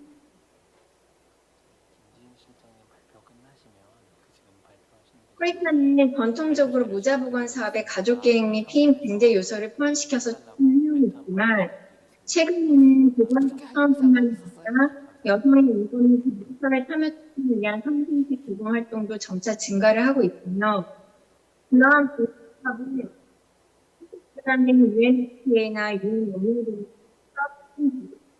때문에 이러한 국제기구와의 협력도 지속적으로 증대하고 있습니다. 근데 폴서가 일반적으로 이런 사업을 할 때는 국별 사업의 필요성 정도만 파악하고 국별로 세부적인 차이나 사회 차이점을 발견하는 사업보다는 대부분의 국가에 유사한 형태를 추진을 하고 있습니다. 그러나 투자자들의 집중해야 할 부분도 많은 차이를 보인다는 것을 느꼈습니다. 그래서 향후에 인구보건협회 등등 새로운 정보를 많이 조사하고 공유해 주시면 수익 사업 모델 조립하고 추진하는 데 많이 도움이 될 것 같습니다. 감사합니다. 네, 그 접속이 좀 불안정해서 굉장히 불편했지만 그 자료집 166페이지에 나와 있으니까 여러분들이 참고해 주시면 고맙겠습니다. 시간이 많이 없는데 그래도 지금 그 1분만 Ms. Fukuda, I think you wanted to respond to the question of Mr. Kim. If you have any- 후다님께서 아까 답변을 하시려고 하시다 마시는 걸 알고 있기 때문에 기회를 드리겠는데요. 죄송한데 1분만 드리겠습니다. regarding how men can participate and 자, 남성이 어떠한 역할을 할 수 있을 것인가? 남성의 역할에 대한 질문이 있었습니다. SRHR의 증진을 위한 남성의 역할 말씀해 주시죠. 예, 감사합니다. 첨언을 좀 하려고 했는데요. 데이빗님께서 너무나 답변을 잘해주셨기 때문에 저는 거의 대부분 같은 이야기를 하려고 했던 것이고요. 조금 더 말씀을 더 드리자면, 예, 물론 남성들이 분명히 해야 할 역할, 할 수 있는 역할들이 있습니다. 의사결정 부분에 있어서 이것은 남성과 여성이 같이 이루어야 하는 것이죠. 그리고 그 이후에 모든 의사결정으로 인한 책임들은 여성에게 보여주긴 하는데 의사결정 자체가 서로의 토의와 토론을 통해서 같이 이루어져야 됩니다. 한국과 일본은 굉장히 유사한 문화를 가지고 있습니다. 일본에서 설문조사를 한 적이 있었는데 여성들이 자신들의 생식 건강에 대해서 이야기하기를 굉장히 주저하는 것으로 나왔었고 또한 그 SRHR 관해서 파트너와 함께 이야기하는 것에 대해서 굉장히 꺼려하는 것이 나타났습니다. 그렇기 때문에 심지어 약국에 같이 가서 콘돔을 사는 것조차도 여성들이 일본에서는 굉장히 하기 싫어하는 일이라고 나왔거든요. 혼자서는 사지 못한다고 합니다. 따라서 이렇게 부담을 여성들에게만 줄 것이 아니라 선택을 하는 데 있어서 그리고 실행을 하는 데 있어서도 이런 부분에서 남성들이 분명히 같이 있어주고 또 이끌어주고 할 수 있는 역할들이 있다고 생각합니다. 의사결정을 같이 할 수 있도록 해서 그런 대화를 잘 이끌어 나갈 수 있을 것 같습니다. 그리고 또한 서비스에 대한 접근도 더 많이 높이도록 할 수가 있을 것입니다. 이것도 역시 중요한 일이죠. 그래서 남성들이 정말 중요한 역할을 할 수 있습니다. 그리고 또 대화를 한다는 것, 토론을 한다는 것이 연인들 사이에서 굉장히 중요합니다. 왜냐하면 그런 것을 통해서 의사결정을 같이 할 수가 있기 때문이죠. 그 말씀 드리고 싶었습니다. 감사합니다. 이제 그 마무리를 해야 될 시간인 것 같습니다.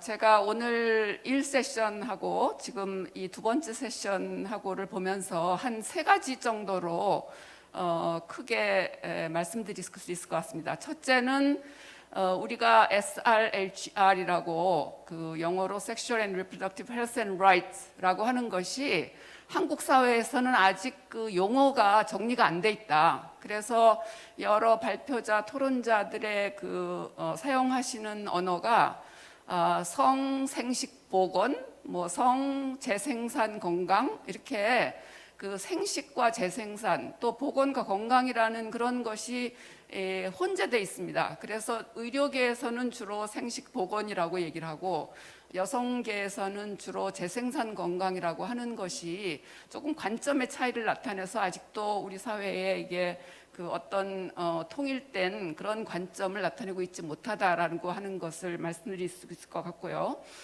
두 번째는 우리가 SRHR을 얘기를 할 때 이것을 특히 한국의 입장에서 저출산을 극복하려는 인구의 관점에서 하면 안 된다. 어디까지나 이것은 인권의 관점에서 그다음에 재생산 또는 생식의 문제에 중요한 그 권리의 담지자인 여성의 입장, 여성의 자율성을 어떻게 보장하는가, 결정의 자율성, 그리고 그것을 차별과 폭력이 없이 어떻게 그 개인의 인권을 보장하면서 그 삶의 질을 높일 수 있을 것인가의 관점에서 바라보아야지 문제가 풀린다라고 생각할 수 있겠습니다. 그다음에 마지막으로는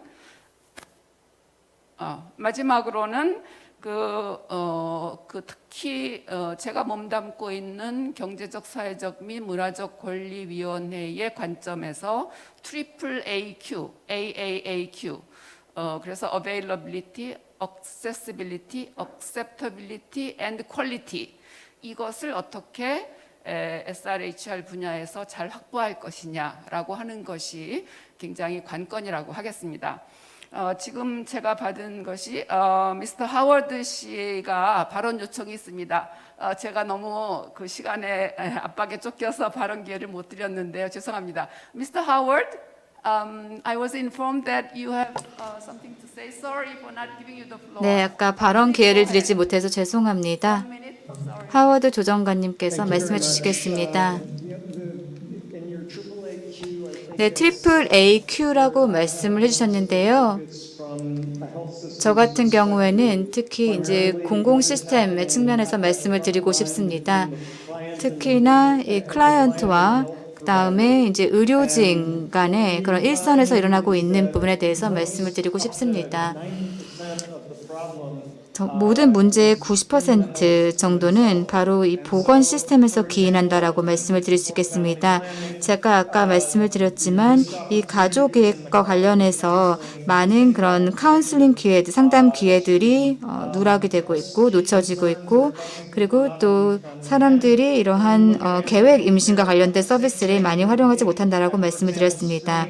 그리고 예를 들어서 저희가 뭐 매독이라든지 이런 것에 대해서 매독 문제가 심각한 그런 국가 같은 경우에는 이러한 매독 환자들을 파악하는 데 있어서, 그리고 또 아이들과 관련된 다양한 서비스를 제공함에 있어서 많은 국가들이 비슷한 그런 문제들을 앓고 있습니다. 또 발육부진을 겪고 있는 아이들이 많습니다. 그리고 또 이러한 저체중의 문제를 겪고 있는 아이들이 많이 있습니다. 그래서 문제가 무엇인지를 파악하는 것이 매우 중요하다고 생각이 되고요. 그러한 문제를 파악을 하고 나서 이 문제를 해결하기 위한 해법을 도출을 해야 할 것입니다. 그래서 문제를 먼저 파악하고 이 문제를 해결하기 위한 방안을 모색한다라는 것이 제가 드리고자 하는 중요한 그런 메시지이고요. 그리고 또 이러한 문제와 관련해서 우리의 보건체계에 어떤 문제가 있는지를 파악하는 것이 중요합니다. 자, 한국 같은 경우에는 1960년대에 주로 지금 말씀드렸던 그런 문제들을 안고 있었습니다. 그리고 또 지금 제가 말씀드렸던 그런 문제들 같은 경우에는 특히 이제 또 미국과 관련된 그런 문제가 있을 수도 있겠습니다. 특히 미국과 관련해서도 저희가 제공하는 그러한 진료 또 케어의 그런 서비스의 그런 질이 항상 높은 것은 아닙니다. 그래서 그런 부분에 있어서도 저희가 좀 개선할 수 있는 부분이 있다고 생각이 되고요. 그리고 또 몇 가지 시사점을 좀 공유하고 싶었습니다. 네, 발표 감사드립니다. 저희가 서로 얘기할 수 있는 시간이 많지 않아서 좀 아쉽다라고 다시 말씀을 드리고 싶고요. 그리고 세 분의 발표자분들께 또 해외에서 접속해 주셔서 감사드리는 말씀을 드리고, 또한 세 분의 토론자분께도 진심으로 감사의 말씀을 드립니다. 마치도록 하겠습니다. 고맙습니다.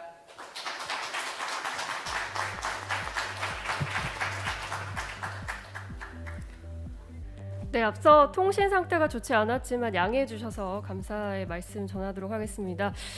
저는 이번 행사를 함께 하면서 앞서 모든 아이는 모두의 아이다라는 말이 제일 와닿더라고요. 이제 엄마가 되어서 그런가 앞으로 이제 우리 사회가 비단 저출산을 끌어올리는 것뿐만 아니라 이 저출산 사회에 발맞춰서 시스템이 좀 하루빨리 적용이 돼서 아이를 좀 키우기 좋은 그런 환경이 되기를 저 역시 또 바라고 응원하겠습니다.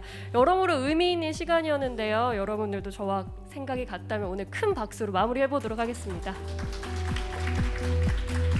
네, 감사합니다. 자, 이렇게 해서 인구보건복지협회 창립 60주년 기념 국제인구보건 심포지엄의 모든 프로그램이 끝났습니다. 지금 온라인으로 참석해주신 여러분들께도 감사의 말씀 전해드리도록 하겠고요. 그럼 돌아가시는 길 안전하게 돌아가시면서 또 건강도 잘 챙기시길 바라겠습니다. 저는 여기서 인사드리겠습니다. 고맙습니다.